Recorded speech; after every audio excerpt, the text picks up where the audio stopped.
Baik,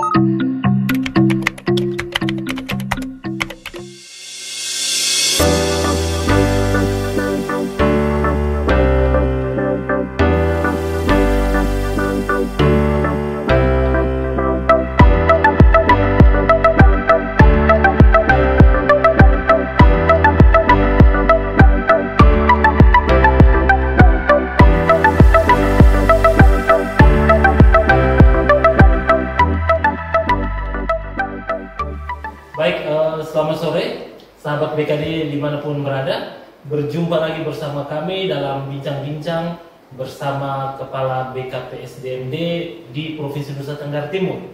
Dan pada sore hari ini kita bersama dengan Kepala BKPSDMD Kabupaten Manggarai Barat, Bapak Thomas A.D. Faran Esos. Selamat sore Bapak Thomas. Selamat sore. Turut hadir bersama kami Ibu Kepala Bidang Mutasi dan Pensiun Pegawai, Ibu Maria Agnes Ina Ojan SS. Selamat sore Ibu Agnes. Dan tentunya hadir juga para asesor yang akan juga menjadi narasumber dalam kegiatan ini. Selamat sore para asesor. Selamat sore. Sehat semua? Sehat. Baik, para asesor dan juga Ibu Kabid Mutasi hadir di Kabupaten Manggarai Barat ini dalam rangka kegiatan seleksi terbuka Jabatan Pimpinan Tinggi Pratama Kabupaten Manggarai Barat.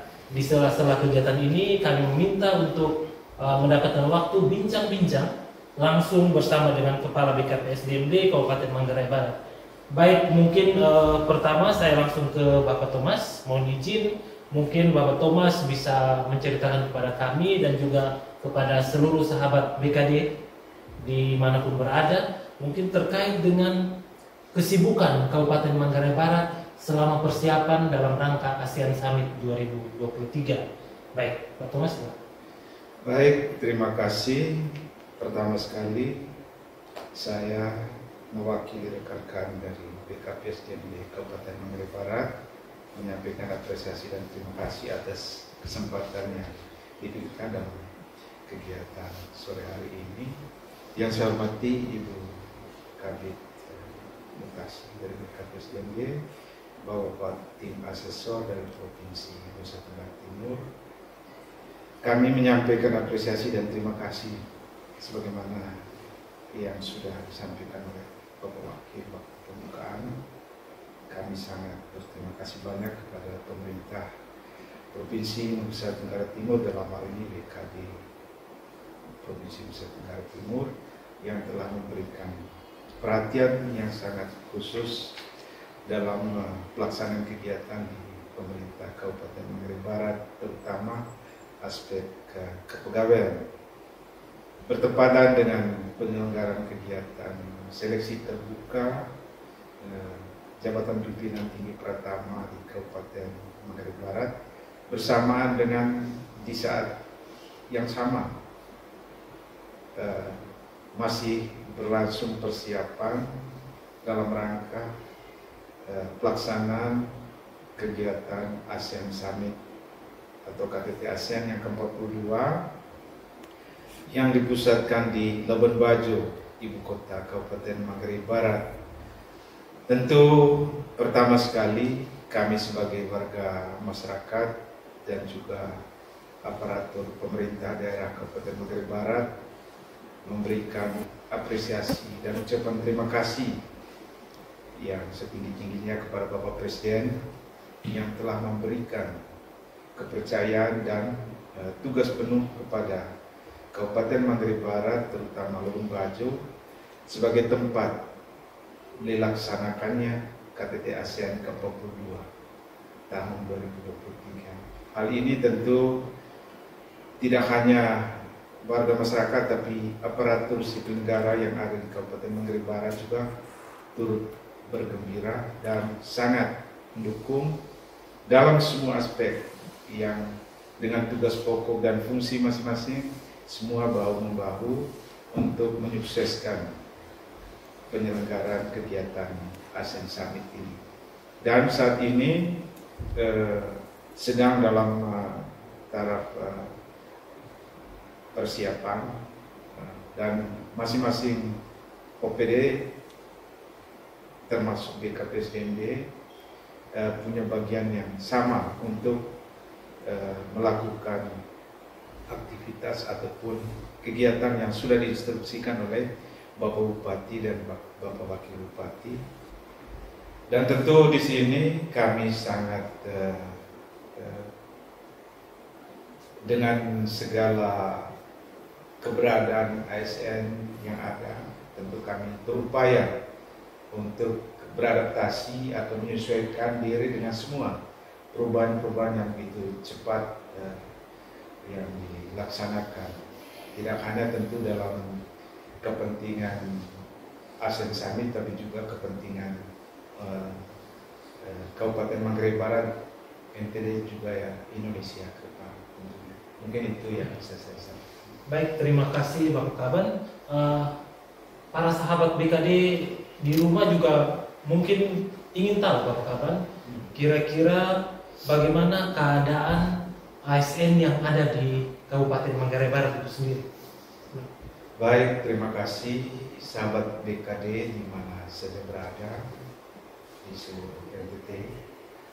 Dapat kami sampaikan bahwa profil ASN Kabupaten Manggarai Barat saat ini berjumlah 3.663 orang dari kebutuhan yang kurang lebih 6.900 orang dari hasil analisis jabatan yang dilakukan oleh bagian organisasi. Dari jumlah ini ya baru dipenuhi kurang lebih 56% dari seluruh total kebutuhan. Kemudian gambaran berikut yang bisa kami sampaikan bahwa dari aspek mungkin pendidikan ya, itu baru 56% yang berpendidikan S1 ke atas. Ya. Jadi pendidikan D3 ke bawah itu kurang lebih 44%. Jadi kekurangan pegawai di sini kurang lebih 44% dari total kebutuhan. Tapi selama ini kami sangat dibantu oleh keberadaan pegawai honor, ya, tenaga kontrak daerah yang dibiayai oleh APBD. Kurang lebih jumlahnya 1.705 orang, menyebar di tenaga fungsional guru, tenaga fungsional kesehatan, dan tenaga administrasi. Dari jumlah ini yang pasti sangat ya mau dibilang kurang, ya tidak kurang juga, tapi yang pasti kita membutuhkan sebenarnya. Dan ini saya rasa tidak hanya dialami oleh Kabupaten Manggarai Barat, tapi seluruh kabupaten, kota, seluruh NTT, bahkan Indonesia pada umumnya akan mengalami hal yang sama. Sementara di satu aspek pensiun berjalan terus, ya kurang lebih pegawai yang pensiun juga rata-rata di atas 100 orang per tahun. Sehingga memang kita harapkan pemerintah pusat benar-benar bisa mempertimbangkan, ya, memang selama ini sudah dipenuhi melalui pengadaan P3K. Ya, kita sudah bersyukur kepada pemerintah pusat. Tahun 2022 kami diberikan 1.326 formasi, di mana terdiri dari 550 tenaga guru, 550 tenaga kesehatan, dan 226 tenaga administrasi. Namun dalam pelaksanaan seleksi yang baru selesai beberapa bulan lalu, tenaga kesehatan hanya terpenuhi sejumlah 443 dari 550 formasi. Yang lulus saja hanya 443. Gurunya, puji Tuhan, gurunya semua terisi 550, dan dalam proses pemberkasan saat ini, pemberkasan PKN. Sedangkan dari tenaga teknis, dari 226 formasi itu yang hanya terpenuhi atau yang lulus dan yang 43. Jadi kalau dari aspek perencanaan sebenarnya kita masih mau dikatakan belum maksimal, ya.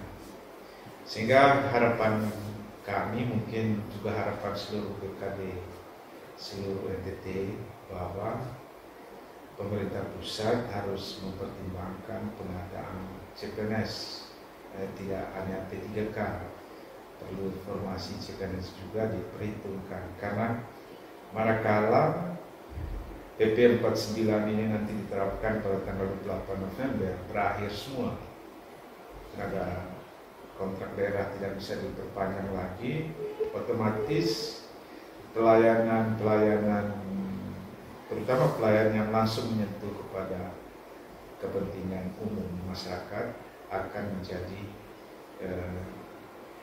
pincang pasti. Kemudian yang kedua menjadi bahan pertimbangan dengan pengalokasian anggaran dari pusat untuk P3K yang sudah tidak seperti tahun-tahun sebelumnya. Pemberlakuan khusus sejak tahun 2023 ini bahwa dianggarkan tapi tidak bisa dicairkan tanpa proses baru, artinya harus ada SK dulu. Jadi P3K-nya diangkat dulu, SK-nya diserahkan ke keuangan dan terus ke Kementerian Keuangan, baru dananya ditransfer. Jadi misalnya kayaknya jumlah boleh 1.326 itu ada di anggaran Daun Kabupaten Manggarai Barat, tapi baru diproses nanti ketika 1.326 itu sudah ada dalam bentuk SK. Ya. Dan ini yang menjadi dilema, karena anggaran itu diambil dari DAU yang dialokasikan, ya, dari DAU yang sudah dipisahkan tersendiri dalam sistem blok grant. Nah, jadi dipisahkan memang untuk gaji P3K-nya tersendiri. Jadi kalau macam ini kami hanya bisa penuhi ya sejumlah yang ada atau yang lulus yang bisa diangkat. Sisanya ya kembali ke pusat, anggarannya tidak bisa dicairkan. Kemudian aspek yang berikut adalah aspek setelah aspek perekrutan ini atau perencanaan pegawai, aspek yang kedua adalah pengembangan SDM ini. Ya, mungkin saya tidak tahu apakah hak ini juga ada di kabupaten atau kota lain di NTT ini, tapi yang kami alami bahwa aspek ini yang mungkin belum bisa kami optimalkan karena dukungan anggaran yang tidak maksimal, ya. Sehingga kegiatan yang bisa kami lakukan hanya tugas belajar, ya, kemudian tidak ke pengembangan kompetensi yang sifatnya teknis, tetapi kompetensi yang terkait dengan jabatan struktural. Itu pun tahun 2023 ini mudah-mudahan tidak terkena refokusi. Kalau ini besok ini terkena refokusi, berarti otomatis tidak bisa tahun ini ada pendidikan untuk diklat kepemimpinan. Sedangkan aspek pengembangan kompetensi lebih kami arahkan OPD dalam hal ini ASN untuk secara mandiri, ya. Contoh terkait jabatan fungsional, dan mereka harus secara mandiri berkomunikasi dengan instansi pembina untuk bisa melakukan pengembangan atau peningkatan kompetensi melalui sistem daring, ya. Kemudian yang berikut terkait proses pembinaan karyawan, nah, yang salah satunya kita lakukan saat ini, ya, yang bisa dilakukan oleh pemerintah daerah dalam aspek promosi, mutasi promosi, sudah berapa kali kami lakukan. Jadi ini mungkin yang kedua tahun ini dalam Kalau yang kemarin ada di awal tahun itu ada evaluasi jabatan yang diselenggarakan di sini juga. Yang sekarang ini ada seleksi terbuka dalam rangka pengisian jabatan struktur yang global. Sedangkan yang agaknya mengalami kemajuan dalam sistem informasi kenegaraan, bagi kantornya sudah salah satu contoh adalah penggunaan absensi online. Jadi saat ini pemerintah Kabupaten Manggarai Barat atas instruksi Bapak Bupati ya, dengan visi misi Mabar Bangkit menuju Mabar Rantau, kemudian dalam 5 misi salah satunya menjadi tugas dari BKPSDM Kabupaten Manggarai Barat adalah mewujudkan tata kelola pemerintahan yang bersih, akuntabel, kapabel dan melayani. Dan melalui misi ini salah satu kegiatannya adalah menyediakan layanan yang berbasis digital, sehingga mulai dari absensi sekarang, absensi digital itu sudah berlaku mulai bulan Mei tahun 2022 dan sekarang sedang berjalan. Kemudian yang kedua, sekarang sedang juga berlangsung penggunaan aplikasi e-kinerja yang bekerja sama dengan BKN Pusat dan BKN 2010. Jadi aplikasi ini memang milik BKN tapi digunakan oleh Kabupaten Manggarai Barat. Dan sedangkan yang berikut terkait pemberhentian itu sudah berjalan dengan baik, artinya tidak ada kendala. Dan puji Tuhan tahun ini kami mungkin salah satu kabupaten yang cepat mengeluarkan SK kenaikan pangkat. Periode April itu sudah diberikan pada pertengahan bulan Maret. Ya, dan puji Tuhan juga, dan tentu kami berterima kasih kepada Bapak Kepala BKN Pusat, juga tentu Kepala Kantor Regional 10 BKN dan seluruh jajaran yang sudah sangat membantu, memberi support kepada Kabupaten Manggarai Barat sehingga semua ini bisa berjalan dengan baik dan luar biasa. Artinya biasanya kan SK ini kita terima biasanya bulan Mei atau Juni sebenarnya, tapi ini dia terima dan itu kami upayakan kemarin dengan pemberian secara simbolis sehingga memberi spirit kepada ASN lingkup pemerintah Kabupaten Manggarai Barat untuk lebih bersemangat dalam bekerja. Kira-kira itu ya, yang bisa saya sampaikan terkait keadaan di Manggarai Barat dalam aspek kepegawaian. Baik, terima kasih Bapak Kaban. Saya sedikit mungkin ke Ibu Agnes sampaikan dulu sedikit laporan mungkin ke Bapak Kaban maupun ke sahabat BKD semua terkait dengan kehadiran tim pendidik kompetensi saat ini untuk datang membantu pemerintah Kabupaten Manggarai Barat dalam hal seleksi terbuka. Ibu Agnes hadir sebagai pejabat pengawas. Mungkin bisa ceritakan kepada kami dulu kira-kira perkembangan pelaksanaan penilaian sampai dengan hari ini sudah seperti apa dan rencana ke depannya bagaimana. Silakan. Baik, terima kasih Pak Guido. Selamat sore sahabat BKD. Di mana saja berada. Yang pertama tentu saya mengucapkan terima kasih kepada Ibu Henderina S. Raispodat sebagai Kepala BKD Provinsi Nusa Tenggara Timur yang telah memberikan kepercayaan kepada kami, saya sebagai pengawas dan didampingi oleh para asesor dan seorang admin lab untuk bertugas di Manggarai Barat dalam rangka kegiatan seleksi terbuka jabatan pimpinan tinggi Pratama.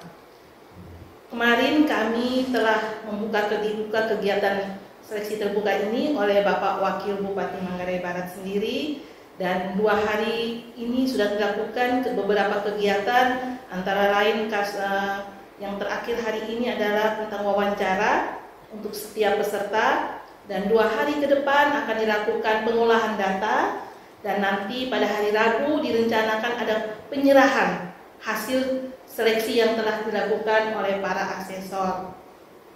Kami juga berterima kasih kepada pemerintah Kabupaten Manggarai Barat, Pak Kaban, yang telah mempercayakan asesor dari Asesmen Center BKD Pemerintah Provinsi Nusa Tenggara Timur untuk melakukan kegiatan seleksi terbuka JPTP lingkup Kabupaten Manggarai Barat. Untuk itu sekali lagi kami mengaturkan terima kasih kepada Bapak Bupati, Bapak Wakil Bupati, dan seluruh jajaran pemerintah Kabupaten Manggarai Barat. Mungkin itu saja Pak Guido, saya kembalikan. Terima kasih Bu Agnes.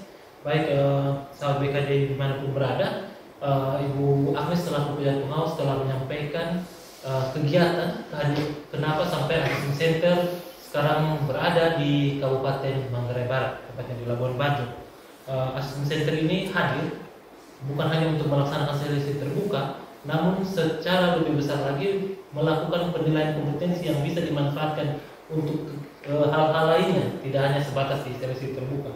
Sebelum nanti kita ke Kabupaten Manggarai Barat, mungkin Pak Hans bisa cerita dulu ke kita semua yang hadir penilaian kompetensi yang sudah dilaksanakan di provinsi dan pemanfaatan apa yang sudah ada. Mungkin bisa menjadi pelajaran bagi Bapak Kaban di Manggarai Barat dan juga sahabat BKD semua. Silakan Pak Hans. Ya, baik, terima kasih Bapak Host. Selamat sore untuk kita semua. Selamat sore. Baik, berbicara tentang penilaian kompetensi di pemerintah Provinsi Nusa Tenggara Timur ini perjalanannya sangat panjang. Bahkan sejak tahun 2010 penilaian kompetensi itu sudah mulai dirintis dan dilakukan, dan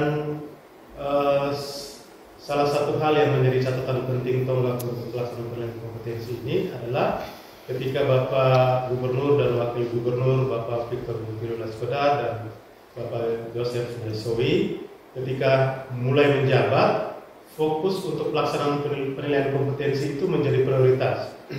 Artinya bahwa dalam penataan reformasi birokrasi dan penataan SDM yang ada di lingkungan pemerintah Provinsi Nusa Tenggara Timur itu sudah menggunakan atau memperhatikan aspek kompetensi, sehingga pelaksanaan penilaian kompetensi itu begitu masif dilakukan. Kita ingat ketika 2019 itu ada pelaksanaan penilaian kompetensi untuk seluruh pejabat struktural, dan itu juga menjadi komitmen Kepala BKD Provinsi NTT Ibu Hendrina Laiskoda yang terus mendorong, mempush untuk asesmen BKD Provinsi NTT bisa terus berinovasi dan menciptakan cara yang efektif dan efisien dalam melaksanakan penilaian kompetensi.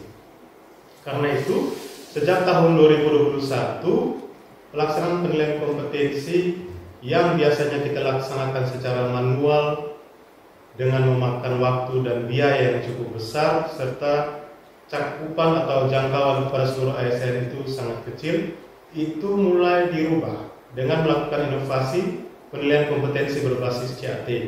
Nah, di sini pelaksanaan penilaian kompetensi akhirnya bisa menjangkau banyak lapisan dan jenjang ASN, mulai dari pelaksana sampai dengan pelaksanaan seleksi JPTP bahkan JPT Madya di lingkungan pemerintah Provinsi NTT. Kalau kita hitung, biasanya untuk pelaksanaan penilaian kompetensi itu dalam 1 tahun itu kurang lebih 100 atau sampai 200 orang saja. Dengan adanya CAT ini, pelaksanaan penilaian kompetensi itu sudah kalau 1 tahun itu sudah 2.500-an orang. Bahkan selama kepemimpinan Bapak Victor Bukilo Laskoda dan Bapak Joseph Naisowi ini, peserta yang telah mengikuti penilaian kompetensi ini jumlahnya sampai 4.000-an orang. Itu hal yang cukup baik, dan yang tidak kalah pentingnya adalah bagaimana pemanfaatan hasil penilaian kompetensi itu digunakan untuk kegiatan pengembangan kompetensi, kemudian juga untuk sebagai database. BKD Provinsi NTT itu sudah membuat manajemen talenta sebagai sumber informasi dalam penataan dan pengelolaan sumber daya manusia yang ada di pemerintah Provinsi Nusa Tenggara Timur, Selain itu juga untuk kegiatan pengembangan kompetensi.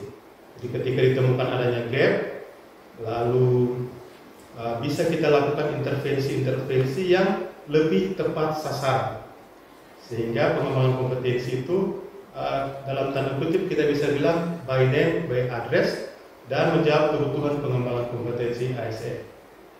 Kurang lebih seperti itu yang bisa saya jelaskan. Baik, terima kasih Pak Hans. Itu adalah kegiatan pelaksanaan penilaian kompetensi yang sudah dilaksanakan oleh Assessment Center Provinsi Nusa Tenggara Timur kurang lebih dari tahun 2010 ya Pak Hans ya. Ya. Baik, mungkin Pak Wilfried bisa menambahkan kira-kira tadi ideal dari tindak lanjut pemanfaatan terhadap penilaian kompetensi seperti yang tadi Pak Hans sampaikan, ada A, B, dan C dan seterusnya. Tetapi apa yang sudah dilakukan oleh pemerintah provinsi dalam hal ini BKD, termasuk juga Assessment Center Provinsi Nusa Tenggara Timur yang di bawah BKD, yang sudah dilakukan selama ini tindak lanjut pemanfaatan Penko. Silakan Pak. Baik, Bapak Kaban, Ibu Agnes, teman-teman asesor, sahabat-sahabat BKD, pemanfaatan hasil asesmen. Kalau di provinsi dapat kami informasikan bahwa hasil penilaian kompetensi dalam bentuk database itu sudah mulai perlahan-lahan kita masukkan dalam sistem informasi yang kami sebut Sikomja.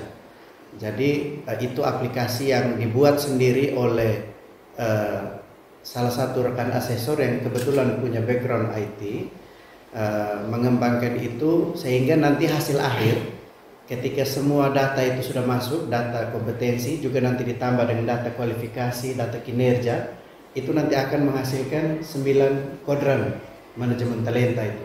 Sehingga itu akan sangat memudahkan bagi para pengambil kebijakan, dalam hal ini Ibu Kepala BKD, Ibu Henderina, untuk melihat si A ini kompetensinya begini tapi kompetensinya misalnya tinggi tapi kinerjanya rendah, atau kompetensinya rendah tapi kompetensinya tinggi tapi kinerjanya rendah.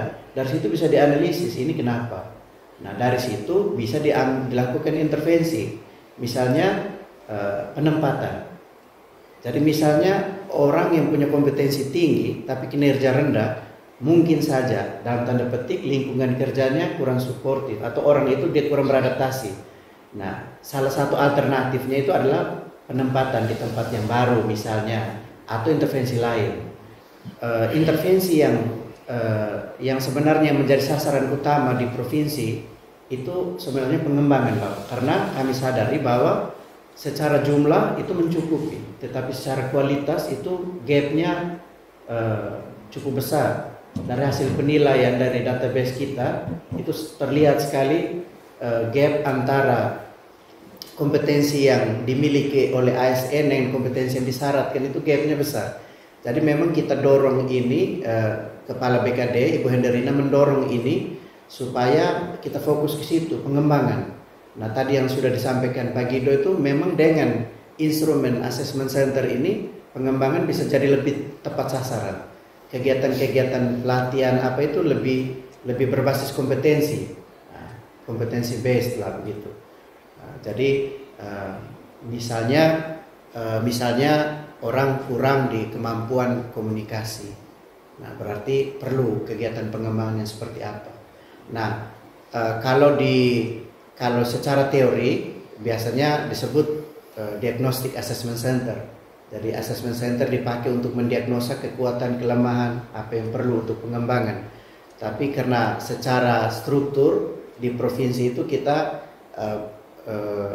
BKD mengurus penilaiannya, pengembangannya diurus oleh BPSDM. Dan selama ini sudah ada langkah konkret untuk kolaborasi. Jadi hasil yang diperoleh dari assessment center itu kami berikan kepada BPSDM. Tapi itu pun kami sadari bahwa itu dengan anggaran yang ada itu sangat terbatas, Bapak. Kalau BPSDM sibuk, artinya sudah disibukkan dengan kegiatan pelatihan-pelatihan yang sifatnya formal macam diklat tim. Nah, bagaimana mengembangkan yang pelaksana-pelaksana ini?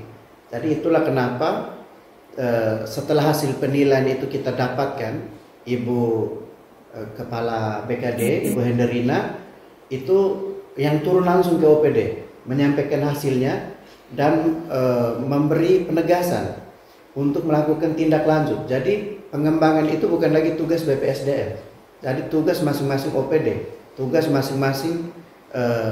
masing-masing pejabat struktural. Jadi tahu masing-masing pejabat. Jadi beliau wajib kan, pimpinan harus hadir, eselon 3 harus hadir, karena mereka yang harus mengembangkan staf-staf ini.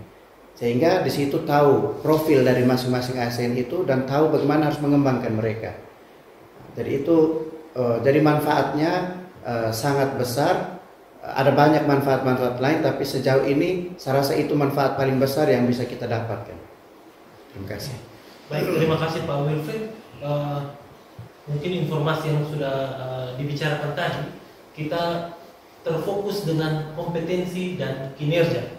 Tetapi satu hal yang tidak bisa kita lupakan juga, sama pentingnya, bahwa kompetensi dan kinerja ini ada faktor pemicu, di mana faktor pemicu itu adalah potensi dari setiap ASN.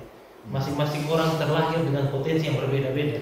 Di sore hari ini juga sudah hadir psikolog kita dari Assessment Center Provinsi NTT, Bapak Stephen.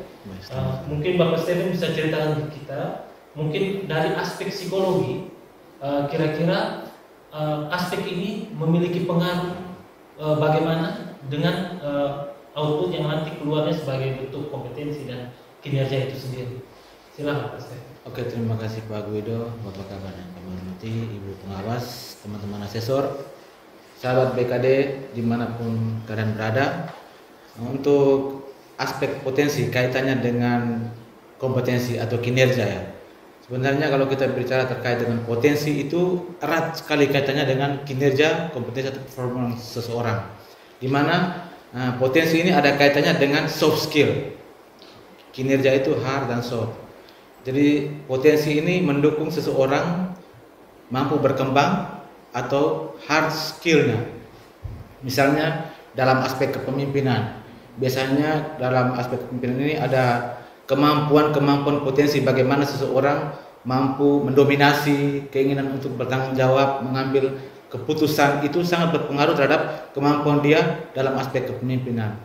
Nah, untuk laporan penilaian potensi sendiri di pemerintah Provinsi Nusa Tenggara Timur itu dianggap sangat penting karena ini terkait dengan pengembangan kompetensi, di mana laporan potensi itu mendukung atau memberi informasi yang valid terhadap asesor dalam menyusun laporan kompetensi secara lengkap, sehingga ketika para asesor melaporkan hasil penilaian itu, feedback atau pengembangan itu sesuai dengan kebutuhan. Misalnya kita mau mengembangkan individu dalam bidang kepemimpinan, maka potensi-potensi yang kita lihat di situ, apakah orang ini memiliki potensi untuk menjadi pemimpin yang ideal gitu. Karena banyak kita temukan bahwa banyak yang memiliki potensi untuk menjadi seorang pemimpin, namun karena kurangnya kemampuan atau kurangnya pengembangan yang diberikan atau kesempatan diberikan, ini tidak bisa berkembang dengan baik. Nah, itu menjadi panduan atau fokus untuk teman-teman asesor dalam menyusun laporan secara utuh. Nah, selain itu juga terkait dengan potensi sendiri, Bapak, ini ada dari beberapa kabupaten juga sudah melakukan juga, maksudnya penilaian dalam hal ini, dalam seleksi terbuka begini, biasanya disajikan juga dengan laporan potensi. Ini sangat baik karena kita tadi sampaikan oleh Pak Guido bahwa kita tidak hanya memilih, tapi bagaimana pengembangannya ke depan seperti apa. Itu yang menjadi perhatian, karena ketika kami memberikan laporan itu kami memberikan laporan secara utuh. Nah, dari hasil ini juga dari pihak pengelola atau pengembangan kompetensi ini bisa melihat bahwa individu-individu seperti ini memiliki potensi, apakah treatment atau sesuatu yang kita bisa berikan sehingga kompetensinya itu bisa digenjot atau bisa dikembangkan lagi. Nah, itu hal-hal baik yang bisa dilakukan. Jadi di sini Pak Guido, potensi itu erat kaitannya dengan kompetensi yang dimana dapat mendukung kinerja individu. Mungkin itu saya dulu. Baik, terima kasih Pak Psikolog. Bapak Kabar, banyak hal informasi yang disampaikan oleh para asesor maupun juga Ibu Agnes yang mungkin bisa menjadi input positif dalam rangka mendukung kinerja Bapak Kaban dalam mengembangkan kompetensi ASN di Kabupaten Manggarai Barat. Pemanfaatan yang sudah dilakukan, pemanfaatan penilaian kompetensi yang sudah dilakukan di Manggarai Barat seperti apa? Mungkin bisa digambarkan sedikit oleh Bapak Kaban. Sudah banyak sangat banyak dibantu oleh pemerintah provinsi Nusa Tenggara Timur dalam hal ini melalui Badan Kepegawaian Provinsi Nusa Tenggara Timur. Oleh karena itu kami segenap jajaran BKPSDMD Kabupaten Manggarai Barat menyampaikan apresiasi dan terima kasih kepada Ibu Kaban Provinsi Nusa Tenggara Timur yang telah memberikan perhatian penuh kepada Kabupaten Manggarai Barat dan selalu menjadi prioritas dalam pelaksanaan segala permintaan yang diajukan oleh pemerintah Kabupaten Manggarai Barat melalui BKPSDMD Kabupaten Manggarai Barat. Dan sepanjang proses yang sudah berjalan selama ini, baik dari tahun 2022 maupun 2023 ini, ya hampir semuanya sangat maksimal. Artinya dimanfaatkan, memang tidak salah ya, apa yang sudah dihasilkan dalam proses seleksi ini memang sudah terbukti di lapangan. Mereka memang bekerja sangat sesuai ekspektasi kalau mau dikatakannya, sehingga tentu di sini kami percaya bahwa apa yang sudah dilakukan oleh asesor dari pemerintah provinsi ini sudah sangat sesuai dan sangat membantu pemerintah Kabupaten Manggarai Barat. Dan kami sangat mengharapkan ke depan mungkin tidak hanya dalam kegiatan seleksi terbuka dinantikan ya, sekiranya pimpinan mengalokasikan anggaran untuk kegiatan pengembangan kompetensi lainnya, tentu akan dilakukan kegiatan uji kompetensi untuk teknis. Saya menyampaikan ucapan terima kasih banyak kepada Ibu Kepala BKD Provinsi Nusa Tenggara Timur. Juga kami berterima kasih kepada tim asesor yang turun ke Kabupaten Manggarai Barat. Terima kasih banyak untuk semua kerja keras yang diberikan untuk Kabupaten Manggarai Barat dan sangat luar biasa bagi kami. Dan tentu melalui tempat ini juga kami menyampaikan permohonan maaf yang sebesar-besarnya manakala dalam penyelenggaraan baik yang sedang berjalan saat ini maupun yang sebelumnya ada hal mulai dari sikap, tutur kata ataupun hal-hal pelayanan kami yang kurang berkenan. Mewakili Pansel dan seluruh jajaran BKPSDMD Kabupaten Manggarai Barat, saya menyampaikan permohonan maaf yang sebesar-besarnya, dan tetap kami berharap mudah-mudahan ke depan kerjasama akan tetap semakin erat dan semakin baik, dan tidak hanya di kegiatan seleksi terbuka, juga kegiatan bidang kepegawaian lainnya. Terima kasih dan selamat sore. Selamat sore. Baik, terima kasih Bapak Kaban. Bapak Ibu sekalian, sudah cukup banyak informasi yang disampaikan untuk menjadi pengetahuan bagi kita bersama. Namun ada satu informasi yang sangat menarik buat kita semua, terutama buat sahabat-sahabat BKD dimanapun berada, bahwa Kabupaten Manggarai Barat masih kekurangan pegawai. Jadi saya pikir kita semua memiliki kesempatan yang sama untuk mungkin bisa datang ikut membantu membangun masyarakat, membangun Kabupaten Manggarai Barat dalam rangka mewujudkan Mabar Bangkit menuju Mabar Mantap. Ya, baik. Sekian Bapak Ibu sekalian bincang-bincang kita pada sore hari ini. Saya ucapkan terima kasih kepada Bapak Thomas Faran, Kepala BKPSDMD Kabupaten Manggarai Barat, Ibu Agnes Ojan, para asesor. Terima kasih. Selamat sore dan sampai jumpa. Selamat sore. Salam Labuan Bajo. Salam Labuan Bajo.